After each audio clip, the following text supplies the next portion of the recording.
Hello and welcome to the Ideas Sleep Furiously podcast. I'm Matt Archer. Today I'm speaking with the Australian writer and lawyer Helen Dale. Helen is best known for writing The Hand That Signed the Paper, a novel about a Ukrainian family who collaborated with the Nazis in the Holocaust. The book was published in 1994 and won the Miles Franklin Award, which is Australia's top literary prize, and thus that catapulted Helen to overnight stardom. In fact, she was actually the award's youngest winner. However, controversy ensued after it became known that Helen had actually been trolling the diversity-obsessed literary world by claiming to be Ukrainian and basing the book on interviews with her relatives. She had actually published the novel under the pseudonym Helen Demidenko.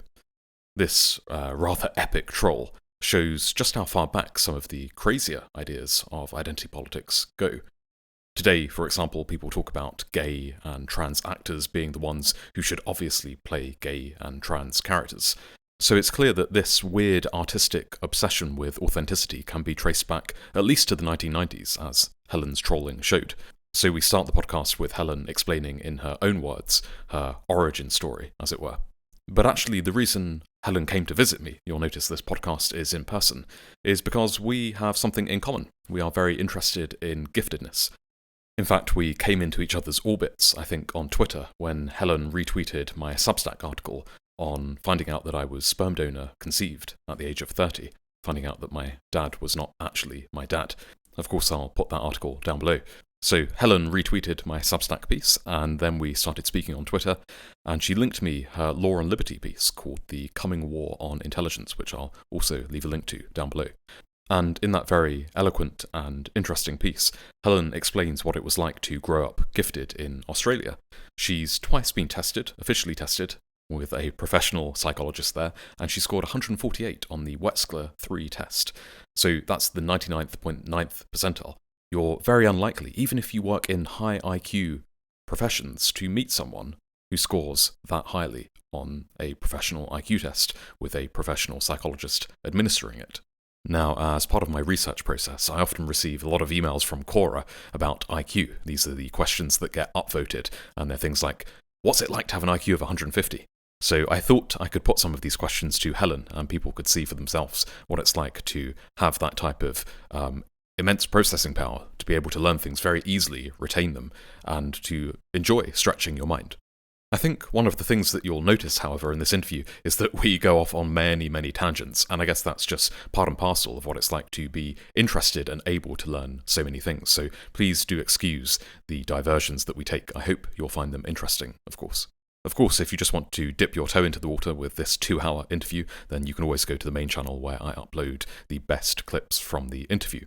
I also need to apologise for those watching the interview because after the 26-minute mark, my secondary camera, which is pointing at Helen's face, actually switched off. This is because the shutter automatically turns off after 27 minutes, and I totally forgot about that. So apologies for those watching. You get the side-on view for the rest of the interview. As always, do remember that you can get this podcast on all the major podcasting platforms. Do sign up to our Substack mailing list. The link is down below. You can become a paid Substack subscriber. There's lots of good stuff coming in the next few weeks, and you can support us on Patreon for only a few dollars per month, and for that you get your name in the credits and many other things on the extra tiers. But without further ado, I give you the wonderful Helen Dale. So I thought the first thing that we could do is, seeing as I've given you this introduction before the podcast talking about how you shot to fame, perhaps you could say in your own words, tell the people who you are, how you came to prominence, and why we're speaking today. I became well known in Australia as a novelist, not as a commentator. Most people in Britain, if they have had experience of me, they've seen me on telly, or they've read articles in the newspaper or that kind of thing. It's because they've experienced me as a political or legal commentator. But my claim to fame in Australia, although it was many years ago now, was as a novelist, because my first novel won the Miles Franklin Award, which is the Australian equivalent of the Booker Prize. And it didn't just win this big prize. It also became a massive bestseller. And that is not something that happens to writers very often. Writing is a power law, so quite a lot of people have a book come out, and if it sells 3,000 copies, they're very lucky. I suppose the easiest boast for me to point out is that my first novel allowed someone in their 20s to be able to walk into an estate agency and say, I would like to buy a house. And the estate agent asked me, how are you going to pay for it? And I said, with a cheque. So that's how it started, basically. I started as a novelist. And there's this controversy as well that perhaps we should mention. Yes, it wasn't the only reason, but one of the reasons that the first novel became an enormous bestseller was because it was extremely controversial. And I was one of the first people. I was not the first. There are other writers who've been through this before me, and much worse. Most famously, of course, Salman Rushdie, whose life was actually put at risk horribly. But writers where there was an attempted cancellation and it didn't work. In my case, it didn't, because the cancellation wasn't violent. The worst thing that was done to me, and I have actually written about this for Law and Liberty, which is the magazine where I'm the senior writer, the worst thing that was actually done to me in public was a man walked up and spat on me on a long-distance flight and spat in my eye and said, you wrote that book, and I got an earful, and that kind of thing. So The Hand That Signed the Paper was very controversial.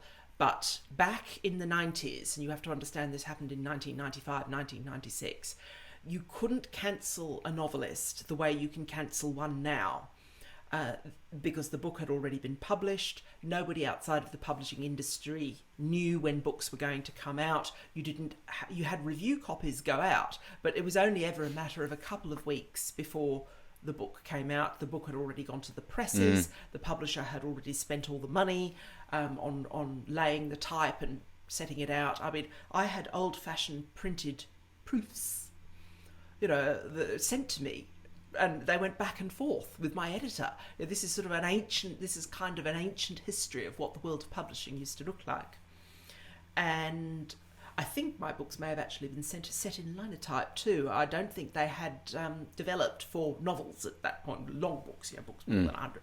Newspapers obviously were a different thing, but I think it was actually still set in letterpress in those days. So you had boxes of type all around the printing presses and so on and so forth. So the publisher just couldn't back out of it. There was no way a publisher could. The commitment had been made. So the effect when a book became very controversial, as mine did, was just to make the author wealthy, and by extension make the publishing company wealthy.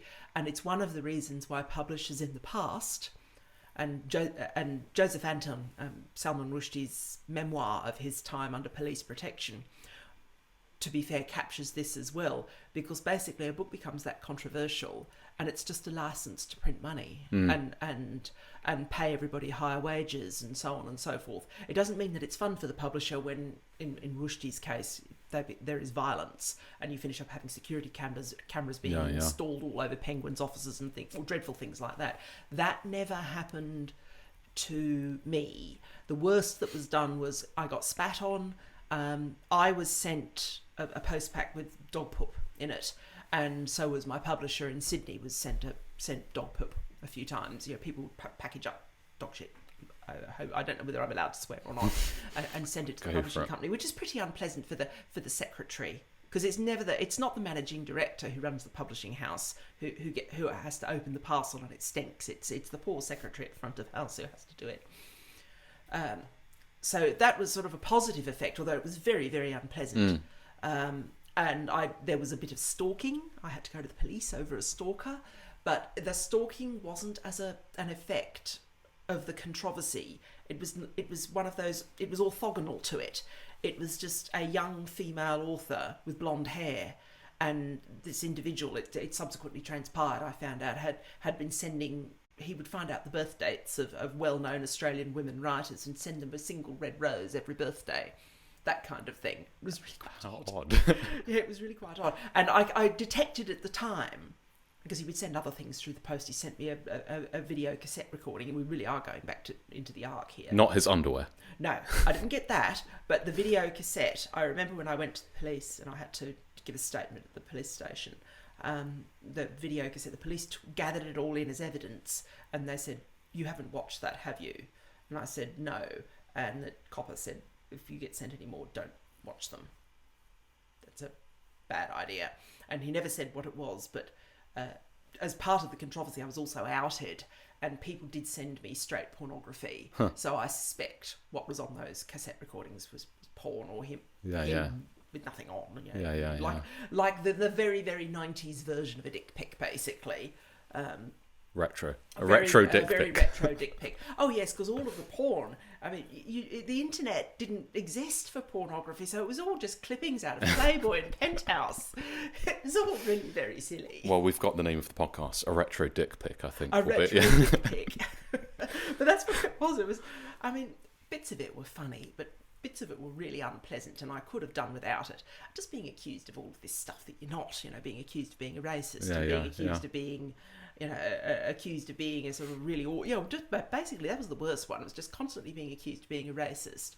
Oh, and also as if I'd somehow managed to predict, this was the other thing, that I would win the Miles Franklin and make lots of money.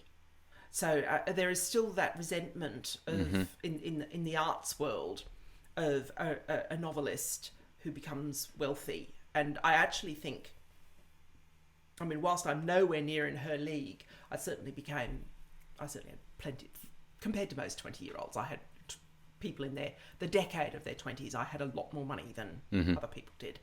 I think that there is some of the nastiness that is directed at J.K. Rowling and has now been directed at some of the other people who've written about the trans issue, even the non-fiction people, the lass from The Economist, Helen Joyce, Kathleen Stock, some of the others, Douglas Murray, people who've written about this wokery, I suppose, for want of a better word, or the trans issue, and have written bestsellers. Their books have become best-selling books, and they've made quite a lot of money out of it. Some of what is directed at them isn't just a political disagreement. It is actually jealousy that they have written books that sell very well. This is widely resented because lots of people want to be successful authors, and it's a winner-take-all phenomenon in economic terms, or a power law in mathematics, statistics. Very, very few people get that opportunity. I've even experienced that in my own life. My subsequent 2 novels, whilst they sold well, even 2 novels added together did not sell as many as the first one. Yeah, well, this is the accusation of being a grifter, isn't it? That people label. I mean, Douglas Murray gets this, but I guess anyone, Dave Rubin, they find something that makes money, and then you get locked in. It's that audience capture, and you find yourself, if you've got staff who depend on you, suddenly only talking about one thing all the time. And this raises another issue. There was a long gap between my first and my second novels for 2 very basic reasons. The first was the most obvious one. I didn't have a good idea, and I'm not going to try to write a book for the sake of it. For the sake of it. I did actually have a go at this. It was a very stupid thing that I did. I wrote 40,000 words of a second novel because the publisher thought that they were going to get another bestseller out of me. And it was just dreadful. And one thing at least, I was honest enough to know that I had written tripe. And I can't even really remember the plot to it. I finished up disposing of it.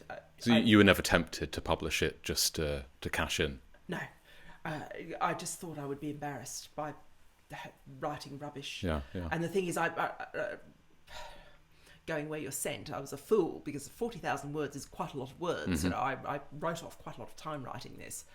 And in the end, I finished up depositing it and all of the research, taping it all up in big cardboard blocks and putting it out on the footpath, waiting for the council to come round to do their hard waste collection. Just take it out of my sight. Just take it out of my sight, because I knew it was bad and it wasn't getting any better. So I gave it away. So that was the first reason. And the second reason was, well, I can't think of a good book idea, so I'm not going to write another book. I didn't think I had a right to be a writer. And I actually think this contributes to quite a lot of these social problems and things as well with people in the creative arts. They've got very strong views, particularly a lot of people on the left, that they have a right to do this thing, whatever it is, whether it's to be a painter or a dancer or a novelist or whatever. And they should be supported in this because they think they have a right to it. And it's very much conceived of in rights talk terms. Do you think that's partly a symptom of over-education, when you've got 50% of people going to university and a lot of them doing humanities without the intellectual, firepower to go and get a job at a top consultancy firm? Not that they would want to do that, those types of people, but perhaps they want to go and work for an NGO or in the theatre or at the V&A, and of course even those positions will be overwhelmingly taken up by the smartest people. And the most capable, the most talented, yes. And so I think a little bit of elite... It's hard not to be resentful, isn't it? Yes, I think a little bit of elite overproduction does go into it. And so that there is that. So you've got this very strong sense that a lot of people have that they want to be an artist or a writer. I never thought that, partly because I didn't ever plan to be a novelist. That kind of happened by accident. I fell into it. A lot of my writing jobs in my life I've kind of fallen into and not deliberately gone out of my way to do them. My second and third novels, absolutely, I did deliberately send them, do all the right things, send them off to a publisher, went through all the design process, that kind of thing. But I already had a novel, so that's kind of expected. But a lot of the commentary, I mean, I made my name in Britain as a Brexit commentator, and I was basically approached by various news outlets, and this gives you an example of how the system works. I went to Brasenose College and I read law. And my constitutional law teacher, or one of them, there are several, but he tutored me, so I've had the one-on-one classes with him, was Vernon Bogdanor, who also taught David Cameron, who also went to Brasenose College, and it was David Cameron who called the referendum, so people thought that I might have some sort of insight into the thinking that led into the referendum and then in the Brexit process. And I actually finished up writing 100,000 words on Brexit. But it started with where I went to university, and specifically not just the university, but the college and an individual teacher in an individual subject. And Britain is full of this, and I strongly suspect that a lot of other countries are as well. The United States and Australia pretend they don't have class systems, but they absolutely do. It may not be as obvious as the one here, but I'm sure they do. So what I did is I went into legal. I did legal studies, and I had the money from the first book and became a lawyer, and I just went into legal practice. And so between 1994, when my first novel came out, and 2017, most of that time, not all of it, but most of that time, I was in a form of legal practice somewhere, mainly Australia or Scotland, but also elsewhere. And lawyers work long hours, and you have to not stick your head up above the parapet too much. You've got work to do to provide advice to your clients. And so that's basically what I did. And we started talking, I think you retweeted an article of mine, and then I think you linked me the piece that you wrote for Law and Liberty on, I think it's called They're Coming for Intelligence, isn't it? Or The War on Intelligence. Yeah, the coming war. The coming war over intelligence, or something like that. I didn't choose the title. I don't. Magazine editors choose the title, never the writer. Very occasionally, one of my suggestions might be taken up by the editor of a magazine, never by a newspaper. The sub-editors at the newspapers always choose the titles. They probably feel they can't do that because that's their job. It's just an instinct. To be fair, they're generally better at it. Yeah. I mean, there are some places that I've written for. I've occasionally ventured into the tabloids. I don't do it very often. I find it quite tricky. Writing a 600-word article for the tabloids is really hard. People don't realise this, but the people who write the headlines in the tabloid press are extremely talented. They have a very particular a theory of mind into what's going to work. Yeah. And one of the things I noticed, I've always considered myself to be, pretty crash hot at the cryptic crossword. And I could get, usually when I used to do them regularly, I could usually get the Times one out in about an hour. Is that the hardest one? It's supposed to be the hardest one, yeah. And I could get it out in about an hour, and I thought I was very, very clever because I could get the cryptic crossword out in an hour. And I became friends with a chap who worked for The Sun, and all he did, largely, was write their headlines. And he could do the Times cryptic in 15 minutes, and I would just sit there and watch him and go, right, I've been shown up. Yeah, fair enough. It's that sort of mind. Yeah. That's fascinating. So you sent me that article, and then I realised, okay, we have this shared interest. And, I think one of the things to say is, first of all, I'm writing this book on giftedness and how gifted kids are underperforming and discriminated against. And I read in this article that you did this IQ test, you've done many IQ tests, and both times it came out that you were at the 99.9th percentile, which translated to an IQ of 148. And if people don't know, we should probably say that you can't just do your IQ test online. These things don't really work. You need to sit there with a professional. He's got it there. He's got the most recent the one. official documentation. The Oxford one there that's got me at 148. So they write up this report, and it's very thorough. I'm not going to go into. I've got articles and videos on what IQ tests do. Obviously, they are the best thing that psychology has produced in terms of predictive power. So it became very interesting. We started speaking, and we arranged this podcast. And I kind of feel like I need to give you the permission to speak about this objectively, because people are genuinely interested in what it's like to be at that level. And so what I thought we could do is go through the top Quora questions to do with IQ. So these are the most popular ones. For Matthew's listeners, just be aware that he is reading them off of Quora, and I don't know what they are. He hasn't told me. So, indeed. So if I say something very stupid, it's probably because I just don't have a clue. This is the type of thing where it really that horrid phrase, but useful, lived experience is going to come in, because people just want to know. This is the top one. I think it's got 1,000 upvotes or something. What's it like to have an IQ of 150, around 150? Is life easier? What are the advantages you feel you have over others? Are there any disadvantages? The advantage is it's easier to learn things. Doesn't matter what they are. Well, that's been my experience anyway. You still have, or I still had the experience, I use I statements here, of some things being harder than others. I have 2 qualifications. One is in liberal arts and the other one is in law. And I didn't have to study for my liberal arts qualification, and it included quite difficult things like Latin, Anglo-Saxon, the foreign languages, dead languages.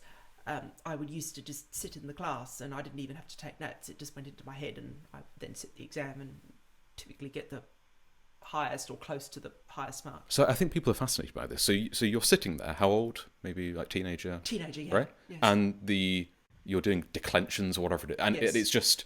Yes, in Latin, nouns and adjectives decline and the verbs conjugate. And the friend of the Latinist is always adverbs, because adverbs don't do anything, they stay the same. And basically it's because of the language is in it what's known as an inflected language. So it goes through different... English uses a mass of controlling particles, and you have to get the word order right in English, or otherwise you have the man biting the dog. Whereas in Latin, you have to get the suffix. The suffixes all change, and they tell you what to do, what the word is doing in the sentence. Greek is like this as well, but in some ways it's a civilizational difference between the two. The Greek is more forgiving of you, even though it's very grammatically rich in the same and inflected. It's a more forgiving language, whereas if you make a mess in Latin, you do have the man biting the dog instead of the dog biting the man. And I always used my sense of Latin was, this is a language that was developed by lawyers for military engineers. The quality, the precision of it is just extraordinary. And it is true in terms of intellectual history that civilizations that were very good at philosophy, like the Greeks, the Chinese and the Indians, very bad at law. Whereas civilizations that had basically contempt for philosophy, the Romans, it was the butt of a joke. They weren't a homophobic civilization in the sense that they didn't pick on gays and lesbians, that kind of thing. They weren't into that. That's a characteristic of European paganism of all kinds in the relevant period. But that didn't mean that they were woke. So it was perfectly fine to make a gay or a lesbian person the butt of a joke, and this happens quite a lot in Roman literature. And basically they would talk in terms of vice, the Greek vice, and the first Greek vice to a Roman was philosophy, and the second Greek vice to a Roman was homosexuality. And it was all just as a part of all those symposia that they go and Yeah, have. yeah. It's all because they just want to shag their bum boys. And that's fine, but stop pretending it's about philosophy, guys. You know, the Roman lawyer. There's post hoc justification Yeah, for those yeah. deep inner needs. Yeah, just because you want to shag. Because the Romans loved shagging. They thought it was great. You've all seen their art, but there was no pretense with them. They didn't try to say that it was some sort of higher thing. No, it's because we just like shagging. Rocks. That kind of thing. So all of this is being like, so you say you're in a Latin grammar lesson. Is it the case that this is quite technical material? Obviously, it's I guess the language is in a way both abstract and applied, and a teacher would explain something once to you, and it would just stick. You would understand it. Stick. But the contrast, because it's I've experienced it as intellectually more demanding, and there is and I'll say her name because we've actually discussed this privately, and she was a medievalist, so of course she did Anglo-Saxon, and also the language of the High Middle Ages, which is Chaucer, which is recognisably English, but is quite challenging for a lot of modern people. And she's a lawyer as well, and she's now a professor at the University of Melbourne Law School. Her name's Katie Barnett, and she said she had a real shock to the system when she started law subjects after doing all the medieval subjects, because like me, with the medieval stuff, she just hadn't had to study. And then suddenly she spent 3 or 4 weeks in a law class going, oh crap, oh crap, oh crap, oh crap, oh crap, this is actually really hard. And I had that experience as well. Yeah, this is a classic gifted experience, right? Yes. Of not having that executive control from a young age because everything is so easy. Yeah. And then suddenly you're met with something that tests you. Yes. So that happened to you It when you happened got... to me, and it happened to Katie, who I'm quite confident has similar sort of academic ability to me. You don't get to be a full professor at Melbourne University at without a some leading horsepower. university, without fairly decent numbers of CPU clock cycles per second. And she had that as well. We've actually discussed it with each other because it's a very distinctive sort of thing, and because we were both properly brought up and not lazy and that kind of thing, we both realised very, very, very quickly that we were going to have to pull our fingers out and study, or otherwise this is a great way to crash and burn. And you did sometimes see that people who did very well in their arts subjects, and they had to go to the profession. They had to go to law, or they had to go to medicine, or that kind of thing. And suddenly the profession is harder. It makes you work a lot harder, and it kind of gives me a sense of well, no. Being a lawyer or an engineer or a doctor, you actually need to be quite clever for that.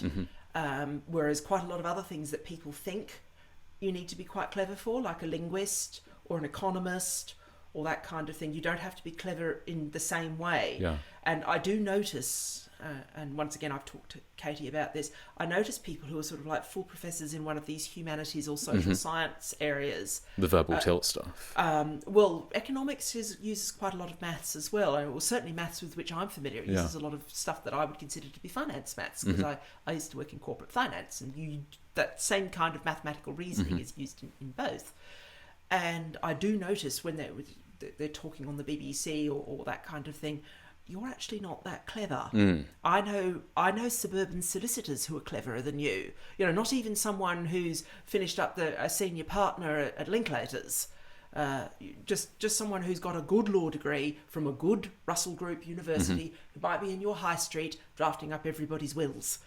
I've worked with people like that. I mean, I've been in big firms and I've been in little firms, and I've got other people, friends of mine, who are the professions, who are engineers, who are pharmacists, and the conversations I have with them, because often, of course, engineers and pharmacists don't do a liberal arts degree first. They go straight into pharmacy, and they say, or straight into chemistry. They go straight into engineering. They might do an extra year. A friend of mine who's a chemical engineer, he went to Cambridge, and they did 2 years of the foundation, and then you branched out, and then you did another 2 years on top that made him be able to specialise in chemical engineering. So he didn't do any other subjects beforehand. He's just an engineer, but obviously lots of science. And I've had this conversation repeatedly with people in the professions, and they'll talk about someone who's a university academic who's often drawn from the humanities, and the social sciences, even the more numerate social sciences like economics, and they will make the same comment that I experienced as a university undergraduate, having to switch from the humanities to law, and go, actually, the profession, what I need to do for the profession is a lot harder. And I think this is an unspoken political divide, because people who go into the professions, very few stay in the academy. So it means you've got all these people in quite large numbers who often went to Oxford, Cambridge, Russell Group, floating around in the population, who are brighter than most of the academics who are engaging in all the culture wars. And this is the other thing with the members of the professions. Thomas Piketty calls them the merchant right. And the thing is, he conceives of the merchant right as all people who are sort of industrialists or that kind of thing. And that's kind of a bit of an old-fashioned view. Yes, it does include the sort of INEOS chap, or people who make things, the traditional Manchester industrialist type image. But it includes a lot of people who are just accountants and solicitors and engineers and doctors, and they are not going to reliably vote left, because all they have done is they have gone to university for an instrumental purpose. And the instrumental purpose was to acquire a professional qualification for which you actually have to be extremely clever. And I don't want to overdo the lived experience thing here, because you are only talking to one person. But I am a professional.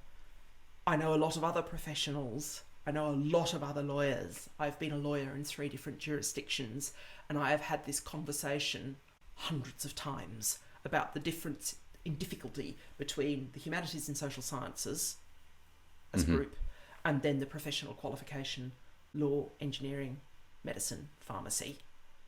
People just don't realise that these are, you actually need to be really, really clever. There is a reason why in countries like Australia, for example, or the United States, where they publish cut-offs for each of the degrees, that even in a very good university, the cut-offs for the humanities and social sciences will be so much lower than they are for law or medicine or engineering. It's a standard It's just pattern. not widely known, and people really don't appreciate it. And the thing is, their engineer and lawyer friends don't tell them. And it's only when you have this sort of awkward realisation, you're getting an extension built on your house, and you don't really know what's going on. You're not a builder, but your next door neighbour, who's an engineer, can tell you, oh no, that needs to go there. You want me to talk to your builder in the morning? I'll explain what he needs to do to sort out that drainage problem you've got there. And he's an engineer, and he hasn't done any of this for years, because he first did that in his foundation year at university. And it's a really it's that really impressive, what do you call it? Fluid intelligence. And that's an example I've just seen in the last week. These patterns are fascinating. One of the things you said there, it made me think of what Charles Murray once said. He was quoting someone that ran things in the White House, and this person said, I don't want anybody coming in here, any young intern, staffer, who hasn't experienced crippling failure, existential dread. Because if you just have society set up as a factory, the Oxbridge set up, they go into the civil service, or whatever the British equivalent would be, they go into number 10, and they've just been top of their class the whole way through. They've got that that high IQ, easy to learn things. Then not knowing what it is to fail is really not good for public policy. And I was wondering, do you think, having gone through that classic path of everything's very easy, and therefore I don't really need to develop these executive functions, and then you hit that brick wall of like, oh wow, now there's a bit of a challenge. Do you think that's a good argument for academic selection first, and then something like gifted schools, where actually the kids who are going to come in to a school like that, one of the first things they'll realise is, oh, I'm not a giant fish in a small pond. Actually, I could be middle. Statistically, you're going to be average, right? Yes. So that type of realization, having that early as someone who is, everyone there is going to be in the top 1%. If you look at like the Sir Popper School in Vienna, this is a school where I think it takes like the 99.9th percentile or 99.5, and they follow a loose curriculum. But then it's just kind of like, and then do what you want, because once you're at that level, you really can have that kind of like John Dewey type system of just flourishing liberal education, because you're just driven to want to learn things and do things. And obviously in the UK, we just don't have anything like this. You can't. It's obviously illegal to set up selective schools. We don't have any gifted schools. Would you say your lived experience would you say that's an argument for allowing those experiences to be given to children at an earlier age? I don't know what I would do about education policy, because I went to, in Australia, a selective independent school. I'm going to have to use that expression. Over here, you would call it probably a public school. It was the classic lovely buildings, beautiful grounds. You had to do a test to get in. It was, and of course the inevitable thing you get in Australia is the focus on sporting achievement. So it had an Olympic swimming pool, and it had tennis courts, and it had ovals, multiple ovals. There was a rugby oval, there was a cricket oval, that kind of thing, because of the love of Australians for sport. And I went to school with people who subsequently played for the Wallabies. This kind of thing. And were you stretched there? Did you feel that you were accommodated? Certainly I was, but the thing is, there was a wide ability range, but I dare say the bottom, this is years ago, obviously, I dare say the bottom of it had been dropped off. So there weren't really stupid people there. And I know this because I know people who went from my high school who subsequently became tradesmen, very skilled tradesmen. I know one who is a well and truly multimillionaire now, and very, very good at his job. And he actually left at O-level, basically, and went off and did his apprenticeship and became a tradesman. He did carpentry. And yet I have had correspondence with him where I've written back and forth, emails, letters, that kind of thing. And I know younger people than him who were about as bright, who've been pushed into the academy. And there's one other fellow I know who's actually an academic, a lecturer. And I know from corresponding, writing back and forth, that the man who's now an academic is not as bright as the young man I knew at high school who left at O-level and then went and did a physical traditional trade. And so I dare say the bottom dropped out. But the main thing, that the value of the school that I experienced, was it was very disciplined. You just did not have naughty children in it. And I actually think a lot of these problems for bright kids, regardless of their background, would be fixed if every school in Britain was like Michaela, ruled with a rod of iron. We should say for non-British listeners, Michaela is the school where you don't have speaking in the corridors. Yes. There's no noise. It's didactic. There's no group learning. They sit in rows. It's like a Prussian hangover, basically, and it's just traditional education is the best way to explain it, I guess. And famously, it gets described as the strictest school in Britain. Yeah, strictest headmistress in Britain. The headmistress is a woman called Catherine Burblesing, who's from their sort of elite Caribbean background. I mean, if you're American, you will have noticed how people from Jamaica and Guyana and Trinidad and Barbados tend to be very hardworking and very able. And you've got to be quite careful if you live in the United States of not mistaking them for people with slave ancestry who grew up in your own country, because they're all slave ancestry, that's the thing. But they've just had a very different approach. All of those West Indian countries have just had a very different approach to education. And Catherine Burblesing has basically just brought her method, or the method that you would see if you went to a good Jamaican or Trinidadian high school, and she's just brought it to Britain. And it's thought to be outrageous, but of course over there it's relatively normal. It's relatively normal. I mean, people just don't realise how strict a lot of Commonwealth countries actually, but particularly in the Caribbean, how strict their schools are. And most of the students at Michaela aren't white, so and I think probably most of them come from. It's not selective. Yeah, it's not a selective single parent households. So there's a lot of poverty and there's just there's so much demand to get in. They have to turn people away every year. Yes. There's a documentary that ITV just did on Catherine, and the school. So my suspicion is that the reason a lot of kids don't learn, even sort of less able kids, never mind bright kids, is because schools are horrible places to go. Sometimes they're even violent. The teachers spend all of their time doing what gets described as classroom management, according to my teacher friends, rather than actually doing any teaching. And so my experience, admittedly, like I'm an old fart now, was of a very traditional, orderly school with neat as a pin kids in our school uniforms, where the teacher, we went into the classroom first and sat down, and as soon as the teacher walked in, we all stood up. If the principal, the head, because it was a posh school, so he was called a headmaster. If he came to the door of the classroom and looked in, and your teacher was teaching, she would stop, or he would stop and put the chalk down, and then everybody would stand up, and it would be absolute silence. And it's just so I'm just going to sound like a dreadful old Tory here. I mean, grammar schools here seem to work, which were at least partly selective. But they were not just selective, they were disciplined.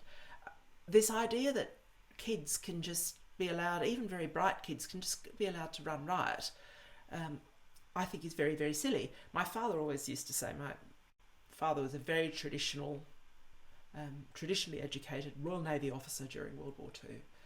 And his line was always, children are stupid. And as he did it, he would hold up his left hand. He was missing the top bit of his finger. And the reason he was missing it was he reached out as a young lad and touched a sawmill blade while it was operating, and of course, off went the end of the finger. And he said that's the kind of stupid thing that a 15-year-old does. And so his view was that schools should be places of discipline and order, and it's my view as well. They should be places of discipline and order, and because they are places of discipline and order, it means if you have got a clever clogs in the class, you can give them material to stretch them, and it's not going to cause a bun fight in the classroom. And that doesn't necessarily just mean sent to the, which was an experience of mine, not in high school, but in primary school, of being sent to the back of the classroom with an extension sheet. I did have that experience, and because of I'm going to show my age here, they were done with the Roneo machine, so they had an interesting smell, and the three bright kids who got given these and sent to the back of the classroom with an extension sheet, you always wanted to get it straight off the Roneo and run to the back of the classroom with it, so you could go and have a big sniff. This thing, I am really showing my age here. I still remember overhead projectors. So I do those. I remember overhead projectors.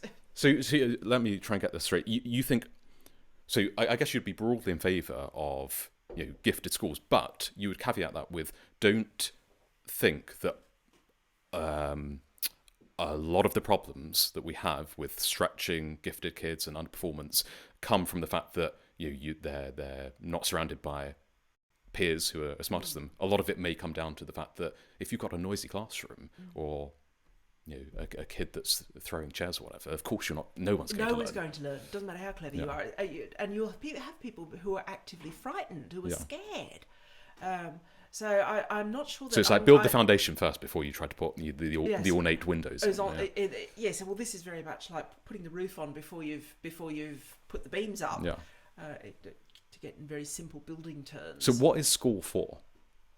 To me, I mean, I realise that I'm aware of this because I actually had to deal with some litigation where this came up once.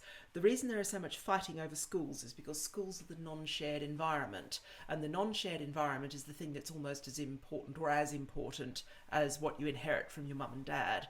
I know that. I mean, I had to deal with some litigation where this was important, so I had to go and read all of the academic papers about the non-shared environment, and it became immediately clear to me why there is all this terrible scrapping over the non-shared environment. And in the modern world, that means schools, because it's as important as what your mum and dad gave you in the egg, basically. And so I see why people want to use schools as a vehicle to try to socialise kids and to try to turn them into good citizens or whatever it is this week.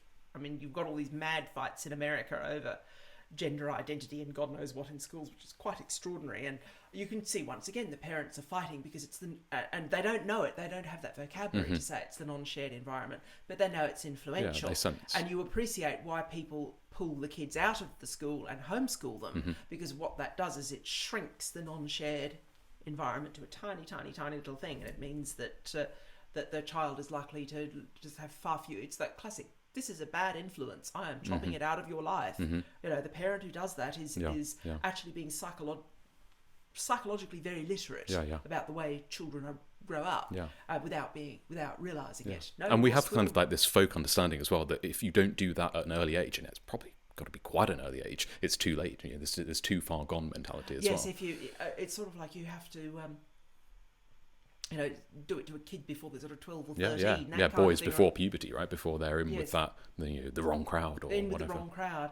I mean, I don't know whether that is necessarily true, but I have seen people pulled out of high schools because they think that the high school is cobblers, or teaching them cobblers. And it's certainly, a lot of parents, it was exposed to them during COVID. They suddenly realised how crappy the curriculum was. Even if it wasn't woke, they just weren't teaching kids very much stuff to their children, and it was embarrassing and it annoyed the parents.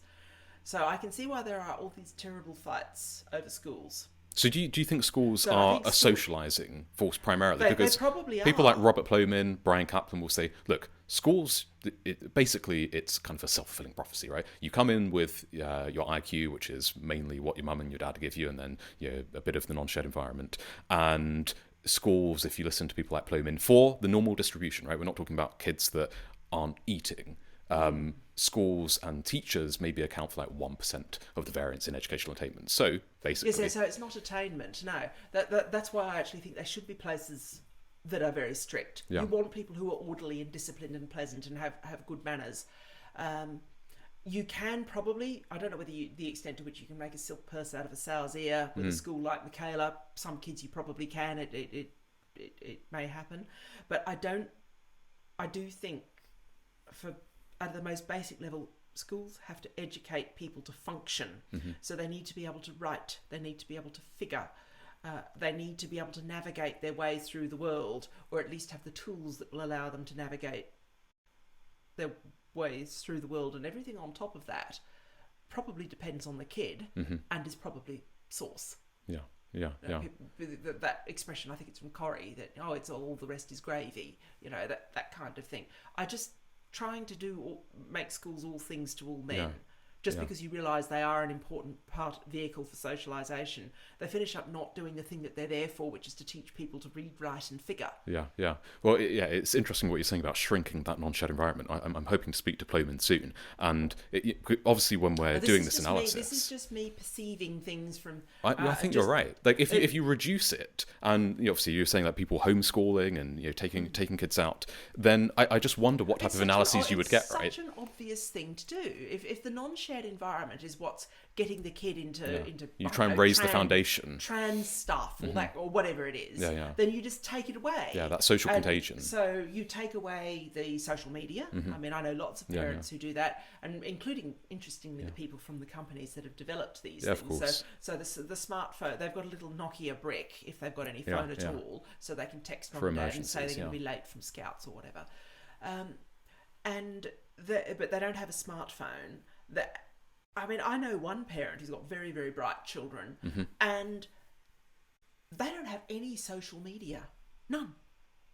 They don't have a smartphone, they have no social media, and she herself only uses the material that is available to her through her work and email, and that's it. This is a bit of a tangent, but I'd love to get your opinion. I was at a school once run by 3, let's say, effeminate men who thought that children and teenagers, they could be trusted, but more importantly, they had to be ready for the real world. And in the real world, you have mobile phones and you have to know how to control yourself. And so their policy was very, very liberal when it came to technology. So much so you could have your phone. In the corridors, people would be on their phones. And I remember coming into a classroom once, my own classroom, and this was year 8, so we're talking 13, 14-year-olds. Every single student was on a device, and it was probably like a handheld gaming thing. Sometimes, fair enough, they were playing a game with each other, right? They'd be sitting next to it was like a communal thing. But I was startled. I was like, this is... I've read some of the data, and it's quite hard to work out how harmful social media is. It seems to be much more so for teenage girls. For boys, we're not quite sure. But I mean, it seems to me like one of those areas where you want to apply the precautionary principle. Why would you think that these tools, as you said, which were designed by people who don't even let their own kids have them, because they said, let's make the most addictive algorithm possible so we can become billionaires. Why would you give that crack cocaine to a 13-year-old girl and let her Snapchat filter her way to faux beauty? This seems insane. And to justify it under like, oh, well, in the real world, they have to deal with it. Why are we doing this? Part of it is because for the same reason that people listen to Greta Thunberg. And one of the effects of listening to Greta Thunberg is the dependence of a large number of countries in the European Union on Russian oil and gas. Maybe you should not get your energy policy from a teenage school truant, because children are stupid. Even the brightest children are stupid. This is an empirical fact, of course. This is an empirical fact. Children aren't as clever as adults. So, it's controversial, but your IQ tends to go up with age. I might have been the youngest ever Miles Franklin Award winner in my country's history. Mm-hmm. I can assure you that for all of the clever clogs things I did at school, and even in the first half of my 20s, the number of extraordinarily stupid things I did, both physical and social, some of which could have killed me. There were things I did, classic 14-year-old on a push bike, because I was a big strong kid, quite fast at cycling. Mm-hmm.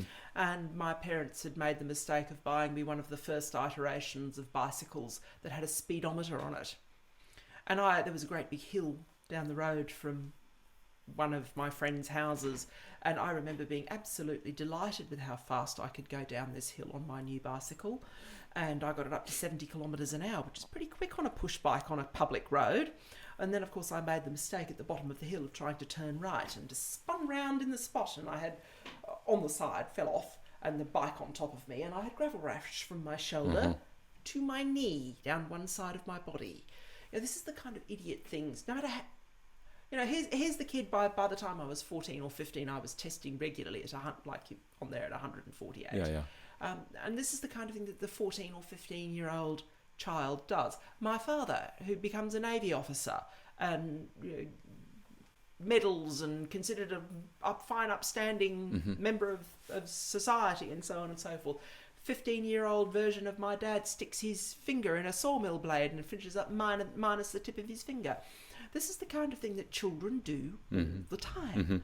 They're not adults. They don't know things. They can't come up with public policy. They can't see the future. Stop thinking that they can lead adults and talk sense about everything from energy policy to whether they know if they're trans or whatever it is this week. So if you're a social scientist trying to explain the majority of the variance here, what do you think is behind the example I gave you of like these three men who are in their 50s saying, what, let's let them have their phones, these decisions. So what, we'll just go with whatever the 5-6-year-old kid is saying about their gender. I mean, obviously there are many things. This is a irreducibly complex problem. But if you had to say what the main driver was, what's your hunch? Oh, I'm going to be nasty old Tory and say we've developed the habit of valuing young people's opinions too much, something that goes back to the 1960s. What fuels that, though? When adults make a very bad mistake, and in the United States, the very bad mistake was the Vietnam War and conscription for it. And the young people were right to oppose it. It's their purity and their innocence because they haven't made a mistake. You look to that and you think, okay, they've got something. And particularly when they do have a point. Yeah. Obviously, other countries have different histories. Yeah. And the problem is, when America sneezes, everybody else catches a cold. And so they do something ridiculous and everybody else does a ridiculous thing as well. I've lost count of the number of times I've had to explain to Americans, for example, that, all this Black Lives Matter stuff is just drivel in Britain. Drivel. Utter drivel.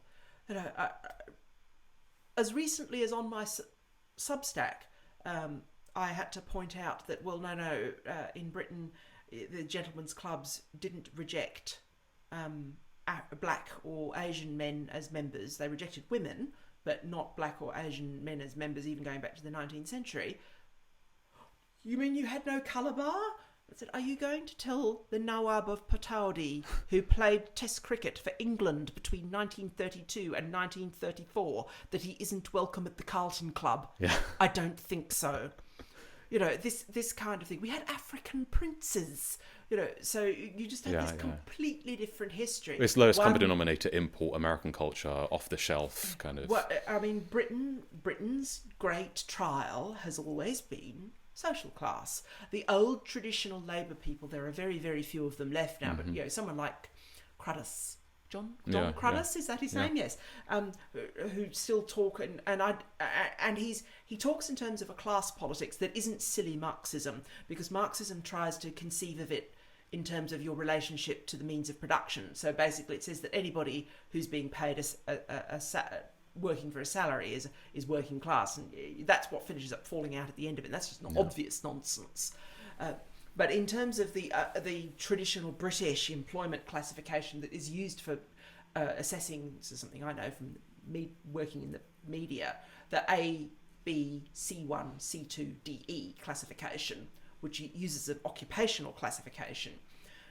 When people from the old style labour movement, the old traditional trade unionists, made these kind of observations, and still some of them still do, and say that no, the issue in Britain is overwhelmingly social class, and being told off and told what to do by a black person who went to Oxford or Cambridge is just cobblers, and they have every right to say that, because it is absolutely true, and there is a mountain of evidence for it in the history of the British Isles.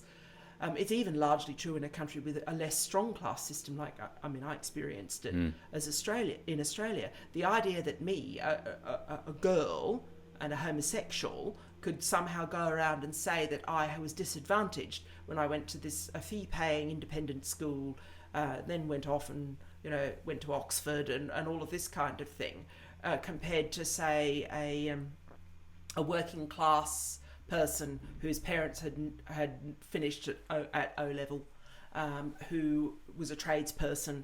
The idea that and because he was male and I was female, that I was somehow disadvantaged. This is just obvious nonsense. Even in Australia, it is obvious nonsense.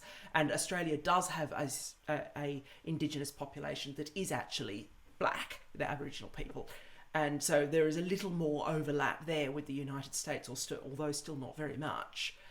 But with the rest of the population, as soon as you talk about the non-Aboriginal population, the class system is relevant there as well. I mean, the United States is kind of this really, really flawed template for everybody else in the Anglosphere and all of Western Europe. I mean, even the country in Western Europe where they have this huge shared history, which is France, it's just completely different, because the whole thing in French history is to become French. And so you speak French well.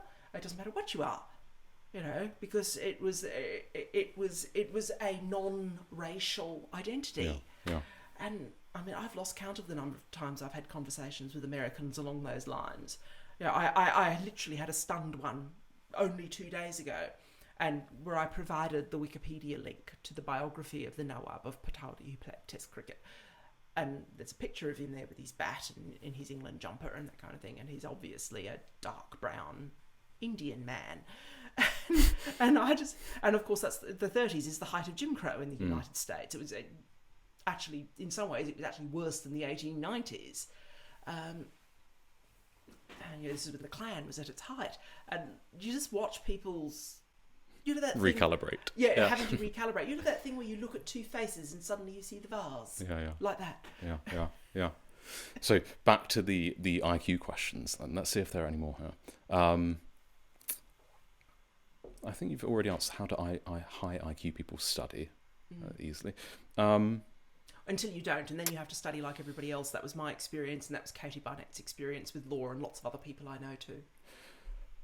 Yeah, I wonder if we've tackled this, going back to your Latin classroom, kind of that, you know, what's going, obviously you're you're swimming in your own aquarium. It's hard to get out and explain what it's like. But so apart from being able to take on information, a lot of information, digest it quickly, is there anything else that you notice, at least in comparison to other people? One of the, obviously, again, it makes it harder to do this because you tend to be, as you said, funneled into the high IQ clubs, whether that's university or your corporate law. But if you are around normal people, is there something that you've kind of clicked onto that's like, okay, that's different from what's going on with me neurologically?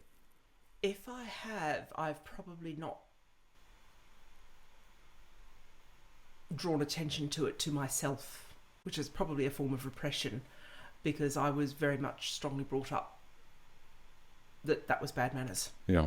And it was thinking you were better than other people.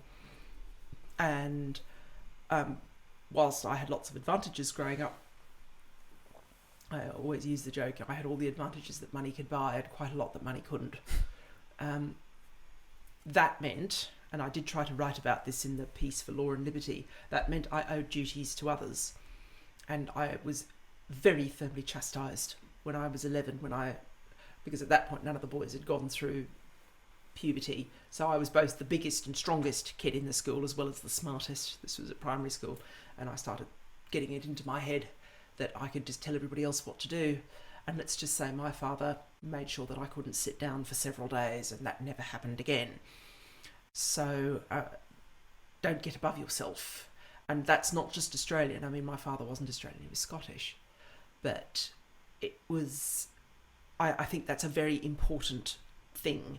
And for Matthew's listeners, I got into a little bit of a Twitter dispute when Matthew was advertising that he was going to do this interview with supporters of Taleb, Nicholas Nassim Taleb, and who put up a link to an article of Taleb's where he has a big rant about how IQ's cobblers, basically. And I read it through, and anyway, I noticed, and I suppose this is an example of being clever in the IQ sets, that the words and the maths didn't match up, that the mathematical claims, the statistical claims that he was making in this Taleb was making in this article were much more modest than the words, which were basically the classic anti-IQ, it's all pseudoscience, it's all cobblers, it's all it does is prove that you're good at taking IQ tests. Words, all of the words to that effect, expressed really quite rudely. But the maths was much more modest.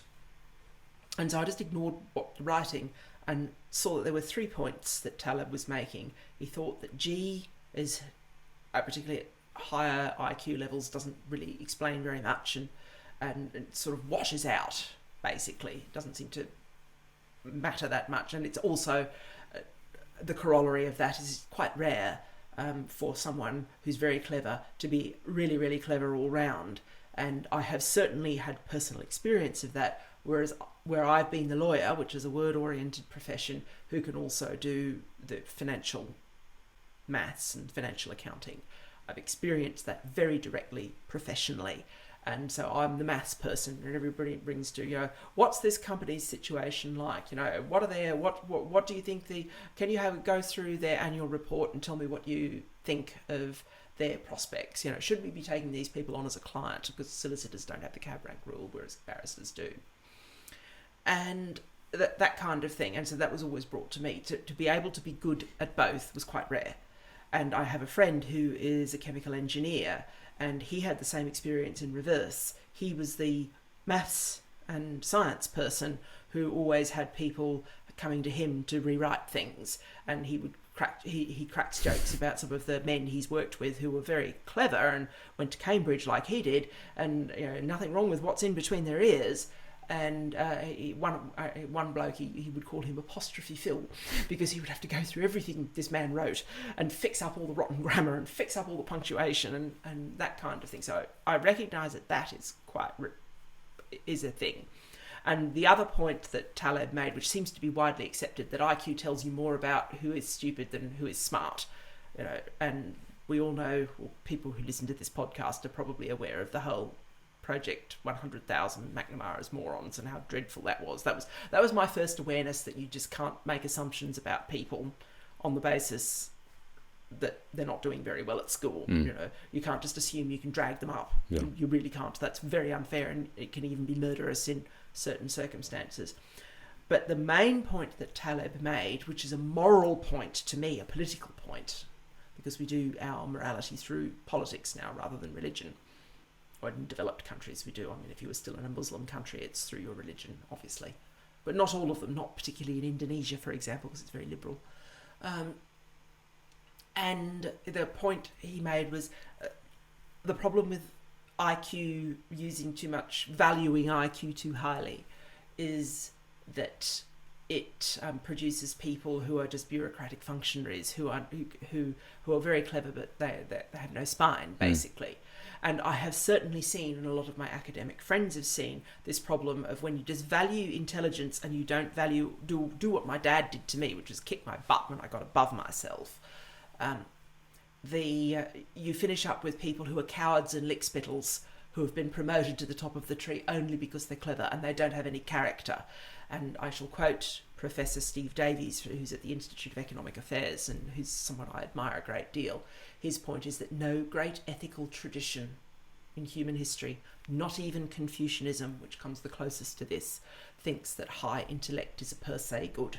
It always has to be intellect plus character, intellect plus duty, intellect plus, all of these really, I mean, you've had Peter Hitchens on here, all of these very traditional conservative values, although they do exist in some traditions, particularly of the trade union movement, of socialism, that the really, really gifted working class person has a duty to his fellow, it was always his in the 19th century trade union movement. It was sort of the old Labour Party, where you had all these industrial schools that were directed to technical schools that were directed to the clever members of the working class. They were meant to give back, to put back into their community, and so I suppose that is an example of seeing, when I saw the Taleb argument, there is a difference between what his maths is saying and what his words are saying. And then, for Matthew's listeners, a chap turned up in the Twitter thread, hate using Twitter, but it's a very good example of this, and said, in response to my criticisms that I wrote, and there was a link to his paper, and I read that as well, Taleb modified his mathematical claims, but didn't edit the text. And suddenly I realised, that's what's happened then.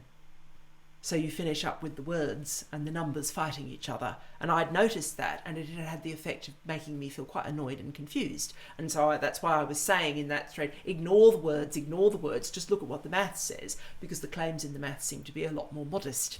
And then suddenly there was an explanation for why they were a lot more modest from this person who'd engaged in a debate with Taleb. That, I suppose, is the kind of thing I do quite a lot. When I used to do some editorial work I did some freelance editorial work for legal publishing houses, one of the reasons they used to like to get me to do it is in finance books. I wouldn't just go through the words and check that the law was right and that it was clearly expressed and that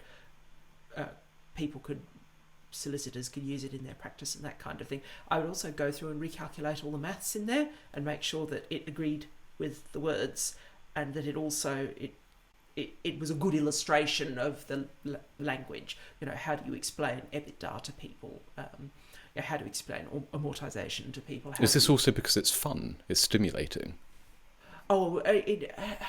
Language, as I experience, is fun. Law, I experience, is something that has to be right. You cannot go into the world and give people bad legal advice.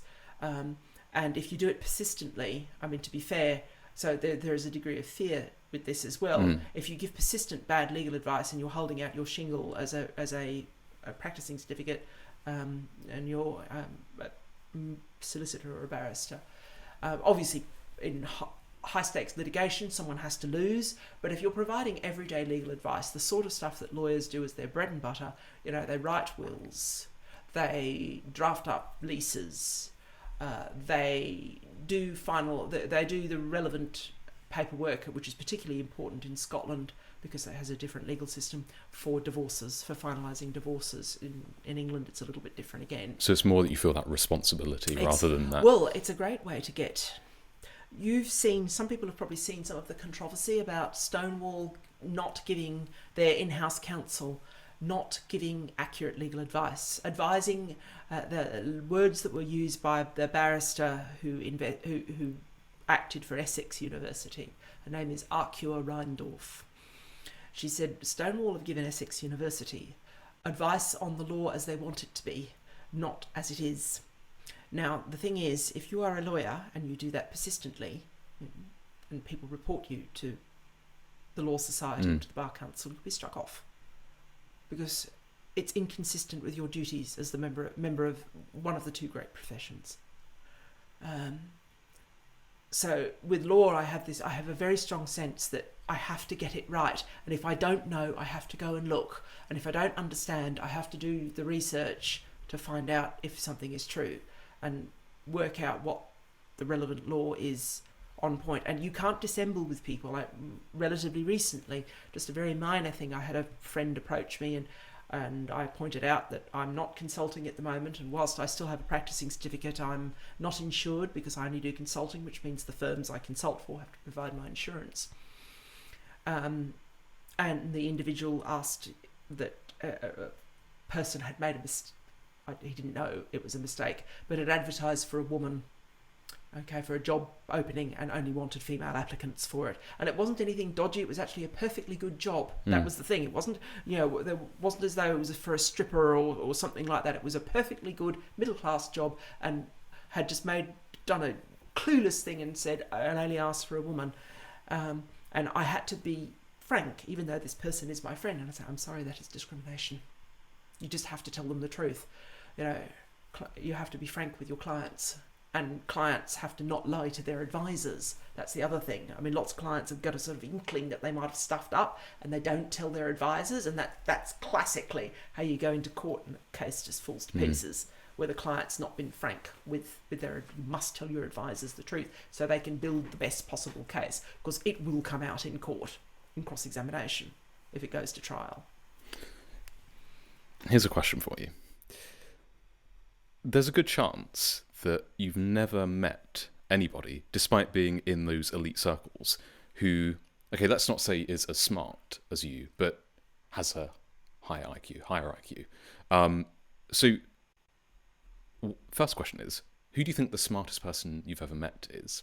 And the second part to it is, even in those circles where everybody is capable, does it ever get lonely? Because you told me a story before we started recording about being in one of these corporate law rooms where you're running through the maths, very crucial maths relating to the future of a company, and you have people who are senior partners, managing partners, who are saying, "Slow down, slow down."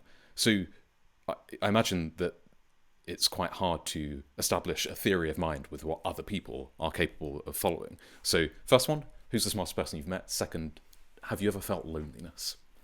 The smartest person I've ever met, and I do think he is smarter than me. I'm not going to say his name and embarrass him, but he will recognise himself when I give a summary of his life. He is an electrical engineer, so profession. He's another one of my examples of my professions. But before he became an electrical engineer, he did a undergraduate qualification in avionics, and he became a fighter pilot for the Royal Australian Air Force. And the expression he uses was drive an F-111. And he combined one of those very rare examples where the sporting ability and academic ability fit together, because he was a champion aerobatics pilot. Wow. And this is incredible. I can't believe you said this. Do you know what the most G-loaded profession is? It's being a fighter pilot. Really? Yeah. So there you there's go. Richard Heyer's book behind you, The Neuroscience of Intelligence, and he Right. links to this study in like 1997. And yeah, the most G-loaded, which, again, for people listening, that means just the profession that seems to tap into all of these different types of intelligences is being a fighter pilot. And it makes perfect sense, right? Of course. Like you're saying, you've got that Because sporting it element, combines- the I mean, spatial, Because the it combines two things. Yeah. At school, the fluid and the I crystallized, the was- amount of I was a very- information. I was a good hockey player. I was good at field hockey. But, I mean, people can probably see me. I'm sort of 50 years old and unfit now. But I'm 6'1". I've always weighed more than 80 kilos once I reached my full height. Big and strong and quick. And, it could be very intimidating on a hockey field. But it did not require intelligence. It required me to be big and strong and quick and to hit a ball hard with a hockey stick. Yeah. Martial arts, I've done a lot of martial arts, and back in the days when it meant something, I downgraded in Shotokan karate in my 20s, and that was the same thing. It was just big and strong and quick. I didn't sense that I required intellect as well for those things. Maybe a bit of canniness, because I did have the advantage in martial arts. I'm left-handed. And the southpaws are... The Rafa Nadal of martial arts. Yes, yeah. So southpaws are a complete pain in the freckle. Yeah. I mean, I had men who were bigger than me who didn't like to spar. And I'm not sparring with that lefty. Yeah, literally, that's what they would say. And I just remember one bloke, and he would have... You were like, good sir, I vote Conservative. And the thing is, and he would have absolutely had me for breakfast if he'd have landed a punch. Absolutely, because he was a man and men can hit so much harder and that kind of thing. But he used to just go, lefties are all wrong. They're all wrong, you would say, before we have to front up in the dash, that kind of thing. But I didn't perceive those sporting things that I did as at all intellectual, whereas what my friend could do as an aerobatic pilot. And the thing is, once you've got into the habit of doing this, even after he left the Air Force, he still did it. And he just was in a flying club. And he took me up in a plane that's called a Zlin, which is a jet trainer that used to be used in the Eastern Bloc countries as a jet trainer for Soviet and Warsaw Pact pilots. And he was trying to make me lose my lunch, basically. He was doing all these loop-the-loops and aileron rolls and all of these other fancy things, and then just very quietly brought it back down again to land at the airfield. And I realised, because I could hear him speaking, he's saying what he's going to do, he's talking to the tower, that kind of thing. I appreciated this requires you to be both sporty and clever, and at the same time. So there was that trait to him. And then he went off, because obviously you can't continue to be a fighter pilot once you start to lose vision in your 40s. And so he went off and he became an engineer, electrical engineer, and within 4 years or something he was chief engineer. So I think that he is probably the cleverest person I know, and he will recognise himself in this. Before you answer the second part about loneliness, that's really funny. That like the it reminds me of speaking to mathematicians at Cambridge who would, for people that don't know, I think like, maths at Cambridge is probably the hardest maths undergrad degree in the world. Maybe MIT is is up there as well. But the way they, because it is so demanding, right? The foundation, the basis, the dumbest mathematician at Cambridge is going to be one of the best mathematicians in the country, age of 18. So they have to have a very different ranking system to find out who the best is. I think it's like an exponential system or whatever. What it means is, if you are the top mathematician at Cambridge, the distance between you and the person that scores fourth or fifth in the year, it's just, so I speak to some of these people, it's like, oh yeah, I came fifth this year. I was like, wow, so you must be incredible. I was like, no, the gap between me and the person who's coming first or second is they will look at a problem sheet and it'll they'll flick through it in an hour, and I can spend 12 hours on it and not get all of it right. That's the gap. It's like the Sun's sub-editor who could do the Times cryptic in 15 minutes, and I thought I was pretty good because I could do it in an hour. Yeah. If you want more of a demonstration of how biological G must be, I can't think of a better one than that, right? It's just what could they have possibly learnt to do that? That's not a tactic. There's something going on in the way their brain is wired. So, by the way, were you born prematurely? No. Okay. Absolutely There is some something of a dispute in the literature about lefties and being outlier high IQ. So it's I think been My friend, refuted and now. it, once again, because she's written about this in newspaper articles in Australia, who is, she doesn't know her IQ, but she's very clever. Katie Barnett, who I was telling you about, she was preemie, very preemie, 28 weeks or something, really early. And her parents were told that the hospital, because she's my age, late 40s, early 50s. And her parents were told, oh gosh, Katie may not survive. Right. And her father was so horrified when he was told this by the doctor, he actually fainted in the corridor outside the birthing suite. And she's premature, and is very, very clever, full professor of law, before that a successful commercial solicitor. Do you know if she's left-handed as well? I don't know, actually. I'd have to ask, but she's certainly premature. I'm not premature, but I'm left-handed. Yeah, there's a researcher called Ed Dutton who's been on the podcast who wrote a book called Sent Before Their Time, and he was looking at all of these incredible geniuses.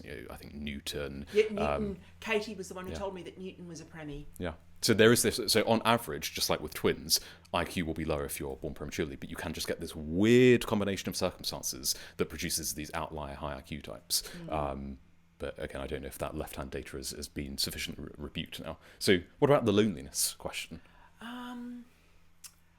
I've not experienced loneliness. Or frustration? Why aren't you getting this? I've not experienced loneliness because of cleverness, I have to admit. I can genuinely say that. I've got a good selection of friends. I've given you the summary of summary of the pilot and the so even at school it was because I went to a good school. Yeah. I had other people who were clever that I'm still friends with, and that kind of thing. I have experienced more loneliness as a Brexiteer. No, not even as a Brexiteer, because I live in the Shires, and everybody else voted for Brexit. So 70% voted for Brexit, because I live in the Tory Shires. And the loneliness I've experienced is because I became a successful novelist very young, was being a conservative in the arts. I really was the only one. Yeah. And there's a fellow, I don't know, you should get him on the podcast. I reviewed his book. And I will give the modern name for it, the paperback edition, because the other title was too long, and I think that's impeded its sales, which is very unfortunate. His name is Ed West. Oh yes, I love it. And the book is called Tory Boy. Yeah, I haven't read it yet, but I love everything he writes. He's such a fascinating perspective. And he came from the same sort of background as me, where people were writers and artists and musicians and so on and so forth, yet they were conservative. Mm-hmm. And he writes very movingly and also quite amusingly. He's got a very witty turn of phrase in Tory Boy, of which I reviewed for Law and Liberty. If you just go to my author archive on Law and Liberty, you can find everything I've ever written, and you can just go through and find my review of Ed West's book, which in the hardback edition, the review copy that I was sent, was called Small Men on the Wrong Side of History. Yes. But get it off of Amazon as Tory Boy, because then you will only pay a few pounds. It'll cost you $5 for a paperback. And he writes very movingly and very amusingly about coming from this sort of background. It is rare. And he experienced loneliness, which he writes about, and I experienced loneliness. To give you an idea of how serious this could be, a great deal of the controversy, not all of it, but a great deal of the controversy over my first book was I annoyed the organised Jewish lobby, basically, in Australia. And when you are attacked by a big mob of Jews who go after you and so on and so forth, and say that you're a this, that and the other, and call you a racist, call you an anti-Semite, everyone assumes in the arts... Yeah, there cannot be that much smoke without a bit of fire. What they do, they then assume that you must be pro-Palestinian. Ah. So that's what happened to me. And what happened was I continued, despite saying things that were fairly obvious. I thought they were fairly obviously quite Tory, but obviously people didn't read them that way. I was wrong, and that people listening to me on radio interviews or on the telly or whatever were not reading them that way, and I was just mistaken. I was not read as a Tory. I was read as pro-Palestinian. And I would have these extraordinary experiences. I had people sending me copies of books by Edward Said in the post. And I mean, I read them all because I'm that sort of person. You give me a book and I'll just sort of sit there and read it all. And I just thought, I am not simpatico with this at all. I am not coming from... So you actually having to discover what the label was that they were foisting upon you. And it was only when I think in some TV panel show in the 90s, it just slipped out of my mouth that I had voted for John Howard. I had supported the coalition in Australia, the equivalent of they're not as... Well, they're more Tory now than the Tories here, but at the time they were not. They're actually called the Liberal Party in Australia, and they're in that tradition of liberal Toryism. And John Howard was certainly an example of that. He was the one who, for example, famously introduced the gun laws, which is considered very Democrat, for example, in the US. But I just let it slip that I'd voted for John Howard, and after that, I did not get invited to a single Australian literary festival again. No more cocktail parties. No more literary cocktail parties. That was it. I have been invited since 1998 or 1999, whenever it was I said that, to more literary festivals. I haven't always been able to go because I've been working, but I've gone to some.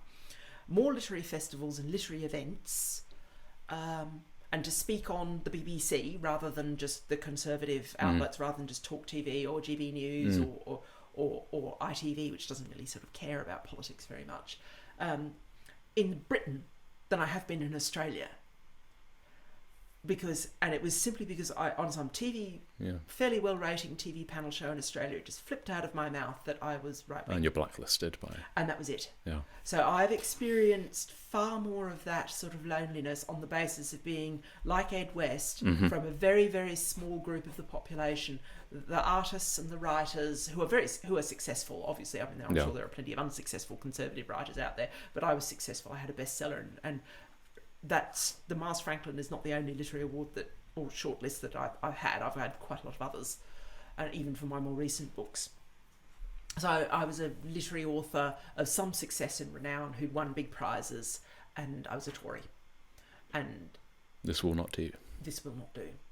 And that was even more intense in Australia than it has been here. I mean, I have still reasonably regularly have the BBC call me up and want comments on something or other, and they don't care that I've been on GB News. Whereas in Australia, if I was on Sky News Australia, and I have been, which is the sort of the equivalent of GB News, I will never be on the ABC. It just won't happen. I didn't realise Australia was as kind of bifurcated on those lines as American. The people aren't. The politics is relatively not polarised. Yeah. The media are very polarised. The reason the media have no effect on, or very little effect on the politics, is because Australia has compulsory voting. Right. So the whole traditional median voter that you're all taught in first year political science is hugely important in Australia. So you can't go out to capture that on either of the tails, either left or right in Australia, because the electorate will just come down on your head. I'm going to swear, I'm afraid, that it's the only way to get it across. The electorate will come down on your head like a ton of shit bricks. Because of compulsory voting. But how does that explain? Is a random topic. The immigration. The what's it called? The turn back policy that they have. It's just turnbacks. Yeah. Well, it's because obviously in the British context that would be you are some type of far right. If you made voting compulsory in Britain, you would have the same immigration policy as Australia, and all the lawfare would collapse the way it has collapsed in Australia, because you would capture what the people really think about a particular issue. This is where I am really quite different from a lot of British people and pretty much all Americans. If there were one political gift that Australia has given to the world, it is its extraordinary electoral system. And I believe it is in the interests of other developed liberal democracies to copy it. You will never have this problem of unrepresentative politics again. What's the worst thing about it? The worst thing about the Australian system? The nail that sticks up gets hammered down flat. The tall poppy syndrome. Yeah. Because of the dragging to the centre, it is very difficult if you are a really unusual political outlier because of the effect that it has socially. I mean, really left-wing writers and artists may sell many books in Australia and be widely loved if they're good writers, because most writers, regardless of their politics, don't put politics in books because they know it doesn't sell. Unless you're George Orwell or Margaret Atwood, don't put politics in your books because they won't sell. You have to be a genius writer to pull that off. And even George Orwell did Animal Farm, which is a type of beast fable, before he tried 1984. Because it's actually very hard to put politics in a book without some... And he got rejected, I think, a couple of times. Without turning into Ayn Rand, basically. Yeah. Okay, hitting people over the head with a hammer going. Or an Oliver Stone film, let's trot across the screen. Here, once again, is the message. So, who can be widely loved in Australia and have a big audience, but they have absolutely zero influence on politics. Dear Lord. Plane flying sounds like a Chinook, actually. But so that is part of the reason why I was just immediately on the outer and was not going to be in that club, because it would just... This is their safe place. Yeah, of course. Where they They've don't got to police have those to, borders. Where they don't have to be fighting with a representative of the great Australian public, basically. But yeah, all of these things, I would have an upper house elected using a mixture of proportional representation and quotas as designed by Catherine Helen Spence, a mathematician who modified the Hare-Clark system, which is the way the Senate is elected. I would have a lower house based on constituencies, where you have compulsory preferential, instant runoff, but you have to number all of the boxes. The voting would be compulsory, registration would be compulsory, there would be mock elections in high schools, in every school. Every child would get 2 opportunities to travel to Parliament House, once at primary school and once at high school, in order to see Parliament in session, both houses. This is the way the Australian... Because you can't have a complex electoral system like Australia's without this, without the civics to buttress it. And there are complaints even now amongst Australians. They go, every time there's a bit of a worry, people don't understand this aspect of the system properly, there are big fights over to make sure that the civics curriculum works. So this is what I'm That's what you would import. That's what... Politically, I'm just very different even from Tories over here. I mean, Daniel Hannan is a personal friend, and it doesn't hurt you to know that I'm friends with Lord Hannan, and we've worked together and done things together and so on and so forth. And I start getting on my compulsory voting Australian electoral system tear, and he just looks at me and I can see his eyes. Individual liberty. Individual liberty, those kind of things. That's funny. Okay, so the final topic that I wanted to get your thoughts on. As a lawyer, as someone that has been recognised as gifted, you wrote about this at the end of the piece, the Law and Liberty piece, about, you quote Stuart Ritchie, and you talk about embryo selection, polygenic scores, this is coming, this is something that fascinates me. One of the things you say is we need to make sure people understand this, we need to get this right, because if we don't, if we outlaw it just because of some reactionary ick factor, then some country somewhere, most likely China, will get there first. And selecting for intelligence using embryo selection, there are other methods. Won't get into I mean, I read the Stuart Ritchie book came out years ago. I'm sure it's moved on since then. Yeah. What do you think about the state of the legislation around these things? I mean, I think the article you retweeted of mine was about being sperm donor conceived and IVF, and we've seen public opinion really shift from when IVF was a novel thing. And obviously there is, I guess, maybe not an ick factor, but I'm not sure I would want that. And now it's just accepted, probably because you see in the Scandinavian countries, 1 in 10 Danish women are using IVF, and if you stratify that by class, it'll be like 2 in 10 in the in the high SES group, because obviously they want to prolong their careers, and the governments don't want to lose half of their tax base. So these things are becoming more and more normalized, and of course, once you have people selecting, which you already do, for various diseases, autoimmune diseases, Tay-Sachs, whatever it is, then it just makes sense that the next thing is going to be, I want to see the polygenic scores from the UK Biobank for IQ, and I want to select for having an extra 12 IQ points. How are we going to handle this legally? I think honestly, at the moment we're heading... I probably should back up a bit and talk about a former client. I used to act for an organisation called Pro-Test, and they were the people that ensured that the animal rights activists didn't prevent the animal lab being built in the Oxford Science Parks. Okay, I was the lawyer that they engaged. It's probably easier. You may have heard of people like Laurie Pycroft or Tom Helder, who were involved in this organisation. This is some years ago now. And because it became very serious, you had organisations like Speak were bombing Oxford colleges. One of the researchers was sent a pipe bomb and finished up having to have metal detectors installed in front of his house.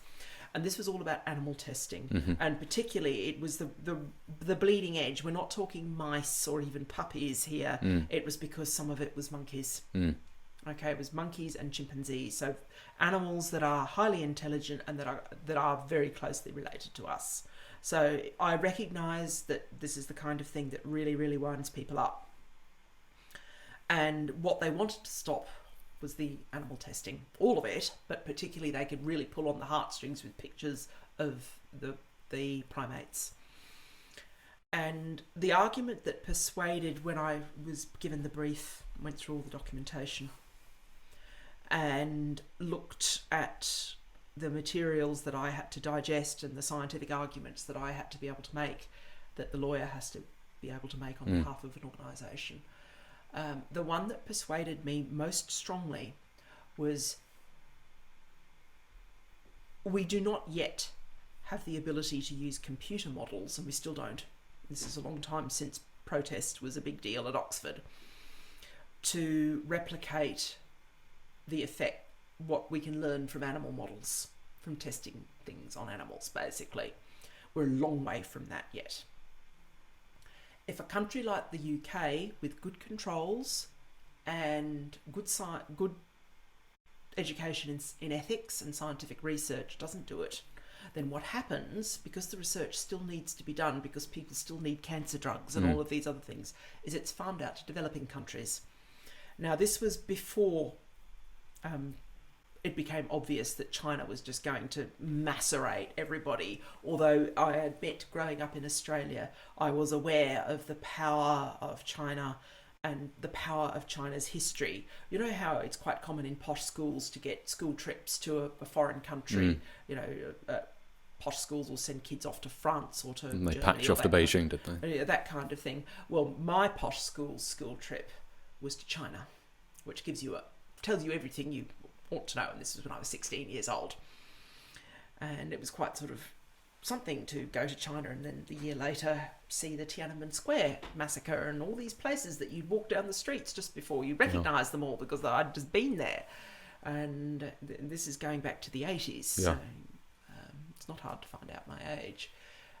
And that argument, I looked at that and I thought, if this isn't done in the developed world, where there are rules, where there is the rule of law, where we do have scientific ethics boards, things that can check on this, then it will be done in a developing country. And now I am quite confident, and that is why I used China as the example in the Peace for Law and Liberty. I apply that argument with animal models and testing to people coming up with methods to select for desirable traits. Excuse me, IQ is not the only one. I can imagine people selecting for sporting ability. China is still, in some senses, a communist country. The only time in human history women have got anywhere near male records in any sport was when East Germany was pumping its female athletes full of testosterone from when they were little girls, basically when they started to hit puberty. And you finished up with these East German swimmers, as Sharon Davies has described, who basically had wingspans like a B-52 and beards. And Sharon Davies was done out of a gold medal by one of one of those. You don't think it's outside the realm of possibility to imagine an authoritarian state saying, you know what, sport is one of the most important symbols of... let us select for desirable let's have a traits. guardian class of Olympic winners. Let us select for desirable traits, whatever they may be, whether it is great intellect. Yeah, there'll be soldiers and there'll be Olympic... Whether it is enhanced capabilities. You know, we're getting very X-Men here, although that's a natural, presented in that comic series as a natural phenomenon, which is in evolutionary terms, I am aware from my biology friends that is unlikely. But one of the things I did is I researched quite a bit of this stuff.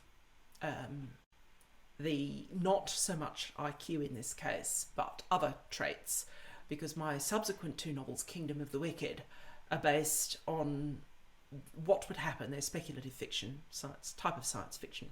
Kingdom of the Wicked Book 1 and Kingdom of the Wicked Book 2. What if the Romans had had an industrial revolution? And they had different morality from us. And to cut a very long story short, basically they just about got to the point of industrialisation and didn't quite make it. But it was fairly clear that they were better at medicine than they were at communications.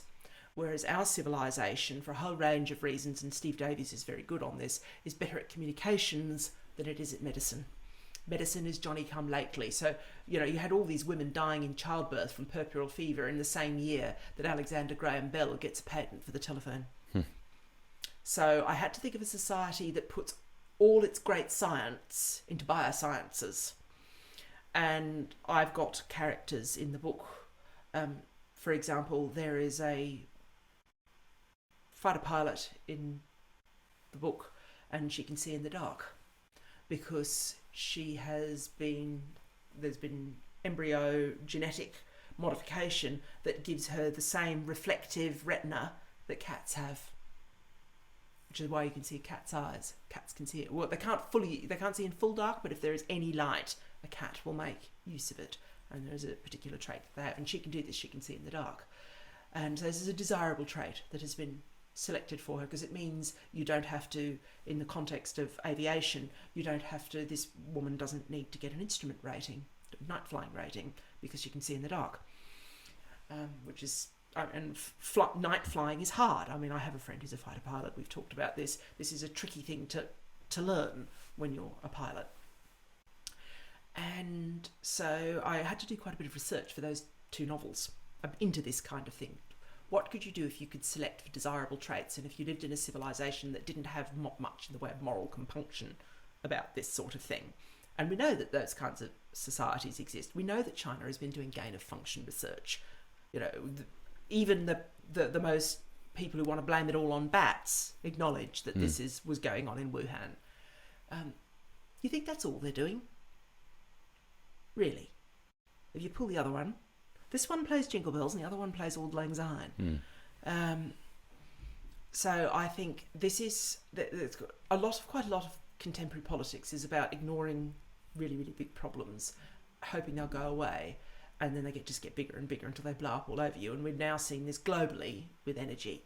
I mean, it's very good that Britain isn't Germany, but by the same token, you're going to have a conservative government propping up huge numbers of people in whatever way they do, how they decide to do it, because they're all bad. All the options. We have reached the point where all options are bad, because we didn't honestly confront just what net zero would mean and just how much of sort of conventional greeny ideology would have to be given up, particularly about nuclear power. That's just one example. And a really big obvious one that's now collectively biting the Western world right on the bottom in a big way. And I hope it doesn't lead to the situation where Ukraine is forced into an ignominious peace so the Germans can get their gas back on. But that is a real possibility. Yeah. That is one of a list of possibilities that could happen. We need to be honest and frank about selection for desirable traits, of which IQ is one, and genetic selection, because other countries will do it first. And it's a combination of getting right behind on the science and also which is very dangerous. We saw what happened with rocket technology in World War II. That was pretty grim for all the people who got V1 and V2 rockets landed on them in London. And it was good science. That's why the Americans did Operation Paperclip. All those Nazi scientists and said, "Thank you, can you please, Werner von Braun, can you please, this is the moon, we wish for you to fly to the moon." All of that, I'll just stop with the stage German accent now. So there's that. Falling behind the totalitarian states is one thing. And the other is, even if we don't fall behind, if there's some lucky thing that means that our ability to make bombs and planes and tanks and guns remains unimpeded, which seems to be the case still in the US. They've still this great powerhouse of industrial manufacturing when they're pushed, the Americans are. So, yes. What is the biggest legal challenge for technology like this? Is it that you will have interest groups? Yeah, it's a combination. You'll have interest groups, you'll have lobbying groups, you'll have big pharma, you will have all the rights groups arguing in the opposite direction, but also falling out with each other and making really arguing at cross purposes, really badly at cross purposes. The whole idea of human rights, the idea of universal human rights that pre-exist the state, so you have them by virtue of being human. This exists, I'm going to a little bit of first year legal method again. This exists in our legal systems, is present in only two religious traditions. It is present in Catholic Christianity and Shia Islam. Now, I know people see, they think historically of countries like Franco's Spain or Pinochet's Chile, and they think of in the modern day appalling countries like Iran, which I was reading an article in the newspaper this morning, is about to execute 2 lesbians because that's what conservative Muslim countries do to homosexuals. That kind of thing. But it is possible to extract from both Catholicism and Shia Islam quite enlightened ideas about the dignity of the person. And it is those ideas that fed into the development of the idea of human rights that are freestanding and pre-exist governments. Even in the case of the United States, which was largely a Protestant, the founders were mainly Protestant, these ideas are Catholic Christian in an American context, and if you see a Muslim making arguments for universal human rights, they will almost always be a Shia or one of the Islamic traditions that is derived from Shia Islam. You can't do it in Sunni Islam. It's very, very difficult to do in all varieties of Protestantism, particularly the ones that have similar characteristics to Sunni Islam, which is the God's power is absolute and he makes and remakes the world every second of the day, basically. It's a theological point. So these ideas about rights don't exist except in Western countries. They're probably not true. I mean, there is another rival legal tradition, positivism, that says that these rights only emerged in a certain sort of state that believed in certain sorts of things, and in order to make them, to vivify them, you have to pass legislation. So when you have countries that don't have those understandings about the way the world works, they will have a completely different approach to things like this. So what you get in Western rights groups is a lot of them consider themselves secular and very irreligious, and because they don't recognise that their arguments for rights have religious roots, they will make bad arguments. They will be badly thought through arguments. They could go very much in favour of let's have embryo selection or genetic selection or whatever it is, because they perceive them to be opponents of religious people, not realising that all their arguments for universal human rights ultimately have religious roots and are completely dependent on these two religious traditions. I mean, the lack of knowledge of this kind of stuff is just extraordinary. Then you may have others, often secular or religious, trying to argue against doing this and also making incredibly bad arguments. I mean, we're served very badly by our rights-based NGOs and charities. I mean, we've seen the mess that Amnesty has made over everything from trans to Ukraine recently, because it's just full of people who typically aren't legally trained, full of people who did humanities and social sciences, and you just don't need to be very clever for those. I'm sorry, I'm going to be quite brutally honest about this, but it's true. And they don't understand their own arguments, and they don't understand why they're making them. And what happens, and then you have Big Pharma with all the money, which would just see and these are not necessarily bad people. I mean, this is the other thing you've got to hold in your head, is the pharmaceutical companies are not necessarily full of bad, greedy, nasty individuals who want to stick needles in everybody. I mean, this is this very popular conspiracy, but it isn't true. They are often passionate scientists who want to do something good for their fellow human beings.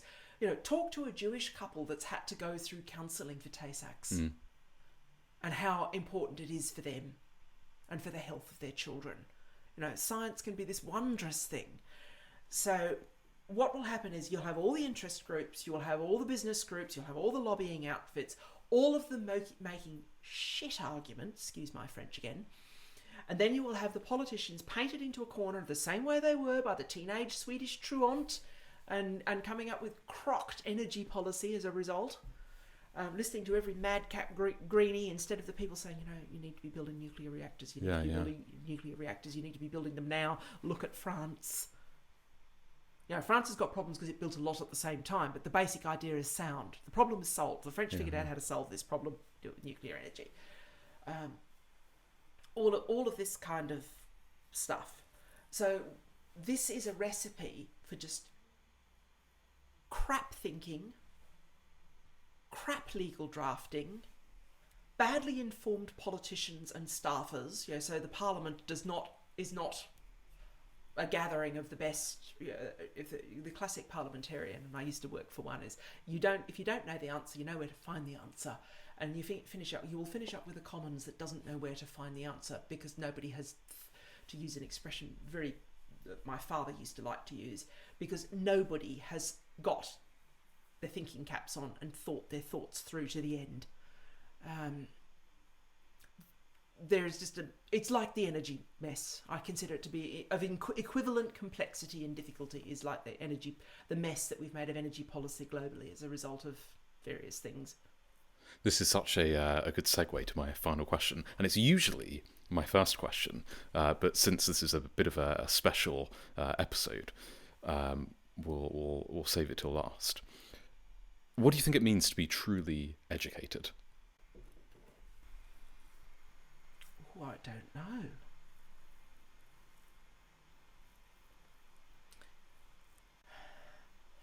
I would think that, to me, you should fulfill your intellectual potential to the greatest extent possible, but not in such a way that you undermine, so it's kind of a version of the harm principle, that you undermine other people's opportunities and life chances.